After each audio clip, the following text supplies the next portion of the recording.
Bueno, digamos que es un caso tremendamente interesante sobre la importancia de la verdad por encima de la importancia de las necesidades sociales y de las necesidades personales de alguien. Eh, Normalmente la fantasía compensa la mayoría de nuestras ausencias y de nuestros faltantes. Creo que este caso tiene que ver con eso. Cuando una persona quizás tenga algún tipo de faltante en su propia vida, necesita construir historias para darle un sentido a su propia existencia. Cuando esto ocurre, puede verse involucrar a las personas en falsas denuncias, porque es que es necesario posicionar una idea, es necesario posicionar mi idea sobre la verdad cuando yo tengo faltantes en mi propia vida, y no importa qué es la verdad, lo que importa es lo que parece ser, lo que importa es lo que esa mentira quizás pueda alentar la vida de la persona que está haciendo casi un ejercicio de ilusión, ¿no? Creo que en este caso entonces básicamente una persona tiene unas dificultades en su vida, necesita llenar esos vacíos que han dejado esas dificultades y hay algunos parches que pueden ser algunos políticos, algunos emocionales, algunos históricos, que si yo todo sumo de eso construyo una historia que puede ser una historia interesante que le da sentido a mi vida, pero finalmente eso se llama en salud mental un delirio. Cuando se construye una historia que no es cierta para poder sobrevivir, eso se llama delirio. Pero las personas que son parte de ese delirio, que los han incluido ahí como personajes, no tienen por qué ser culpables de un delirio y de un falso señalamiento.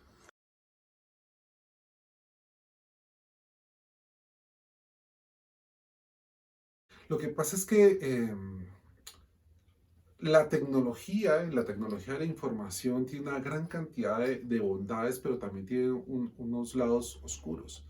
Hoy en día la gente no necesita saber que está viviendo algo cierto. Te pongo un ejemplo, la cultura cosplay. Esa cultura donde las personas se disfrazan del personaje que a ellos les encanta y adquieren la identidad de ese personaje y van a bares donde pueden colocarse el disfraz de su personaje favorito. Llega un momento en que la persona realmente cree que es ese personaje. Y eso creo yo que eso es bueno en la medida en que la persona se divierta, es bueno que las personas escojan sus personajes, porque los medios hoy amplifican lo que pensamos. Si pensamos cosas ciertas, cosas interesantes, cosas enriquecedoras, los medios van a amplificar ese pensamiento y alguien puede ser un gran creativo, alguien puede ser quizás un gran empresario a través de los medios. Pero alguien que de pronto no tenga tantos recursos, siente que los medios pueden entonces ayudar a construir ese mundo de fantasía que necesita y le da una especie de razón de ser. Así que las personas de los medios, en las redes, tienen una vida alterna, una vida virtual, por así decirlo, con unos personajes virtuales, unos enemigos virtuales, pero lo pueden proyectar y cuando ven que la gente da likes, cuando ven que la gente dice, oiga, eso que usted me está diciendo me está pasando a mí, pero la persona que ha visto eso, digo, pero esto es mi fantasía, resulta que mi fantasía coincide en otras personas con ello, pues yo tengo que construir más fantasías para tener más likes, para poderle dar un sentido a mi vida triste. Así que hoy en día los medios, la virtualidad, tanto para lo bueno como para lo malo, amplifican lo que tú eres. Y si tú eres una buena persona, podrás amplificarlo. Pero si tú eres una mala persona también, y si tú tienes faltantes, vas a poder construir una realidad virtual que te va a satisfacer y le va a dar un sentido a tu existencia. Pero finalmente es fantasía.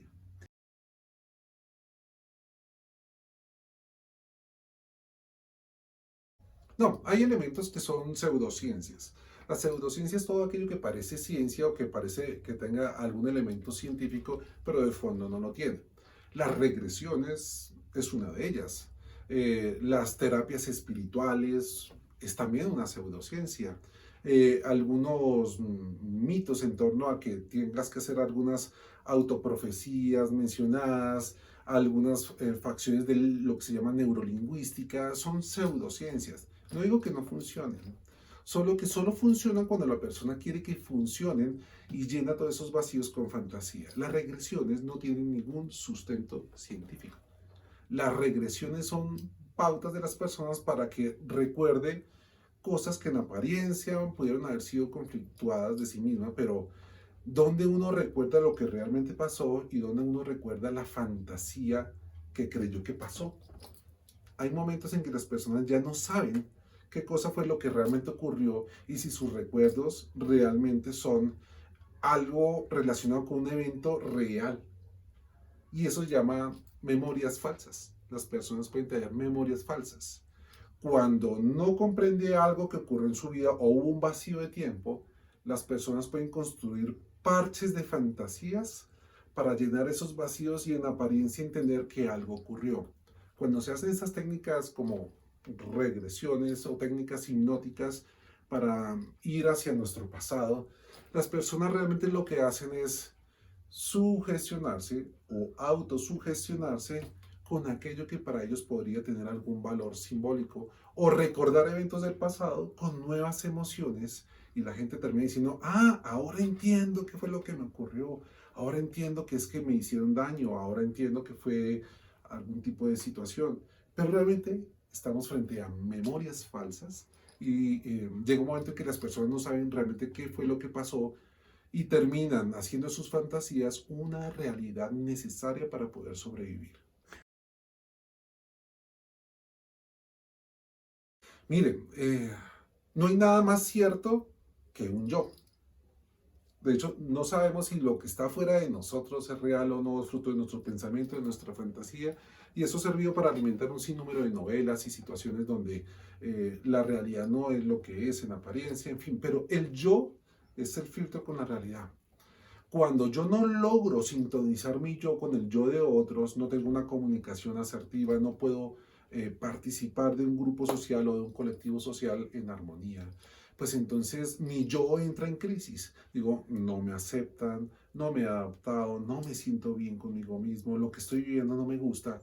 Debo construir entonces un reino para mi yo, ya que el yo compartido socialmente no lo acepto, no lo disfruto, no me gusta estar inmerso en otro colectivo.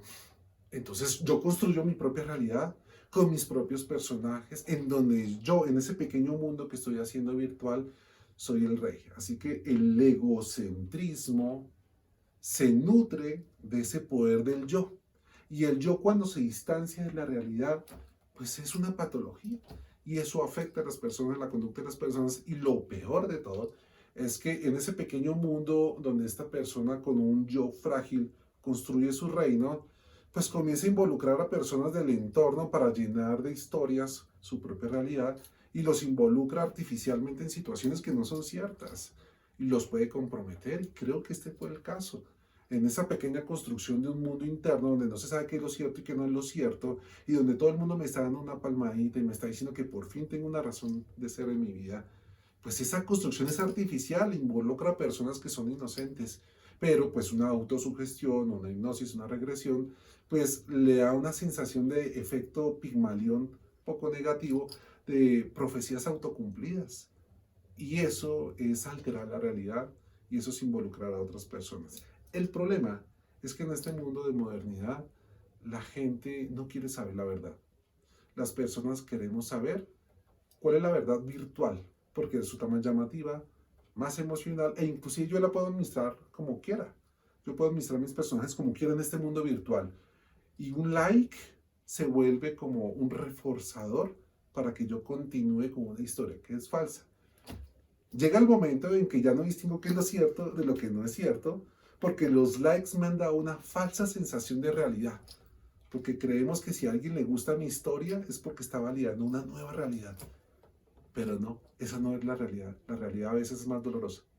Y como es dolorosa, la gente se distancia de ella.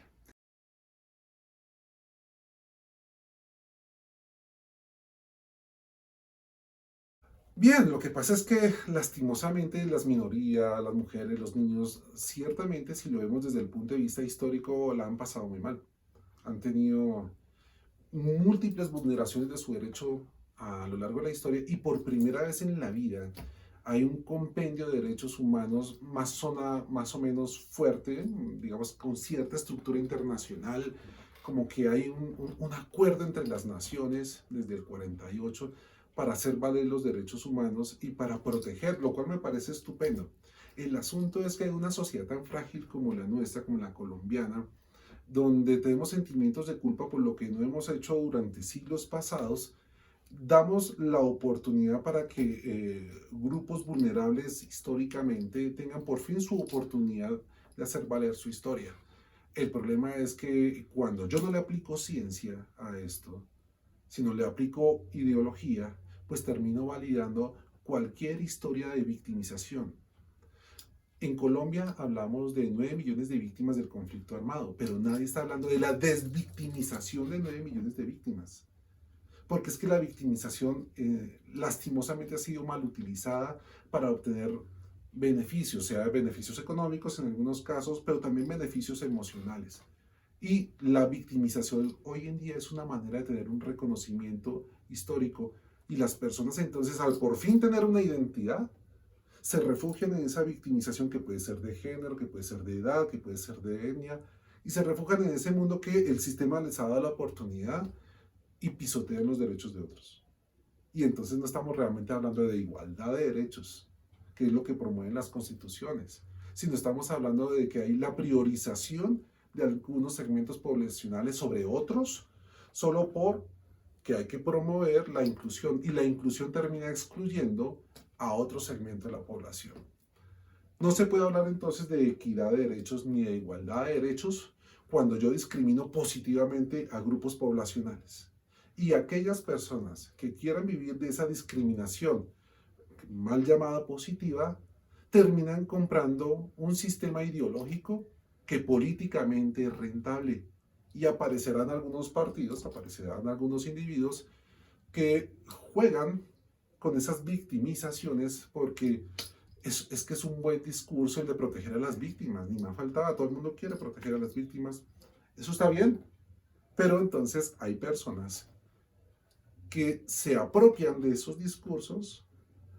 Al apropiarse de esos discursos, hacen que su credibilidad se dé porque tienen una condición de minoría y la ciencia no alcanza a participar en esos procesos y no distingue qué cosa es válida y qué cosa no es válida. Ejemplo, ¿es válida la regresión para que hoy una mujer pueda contar qué fue lo que le ocurrió en su pasado doloroso? Pues en principio sí podría ser válido, pero científicamente no es válido. Pero el sistema judicial, el sistema colombiano, está muy lejos de la ciencia, la ideología termina cubriendo los espacios de la ciencia y por eso es que hoy la victimización ideológicamente es rentable y termina siendo lastimosamente una pararealidad con la cual todo el sistema está viviendo porque se vuelve la burocracia judicial que vive alrededor de victimizar a los ciudadanos, le resulta rentable, le resulta útil y posiciona este tipo de ideas. ¿Qué es lo que se debería hacer frente a eso? Neutralizar la fantasía, neutralizar la confabulación, neutralizar las ideologías con herramientas científicas. Si se quiere hacer justicia, nunca se puede hacer justicia desde la ideología. Hoy en día, siglo XXI, se debe hacer justicia de la mano de la ciencia y no de la mano de lo populista, lo aparentemente ideológicamente rentable, a través de algún segmento de un partido político, a través de posturas radicales, como en el medioevo. No, llegó el momento de aplicar la ciencia.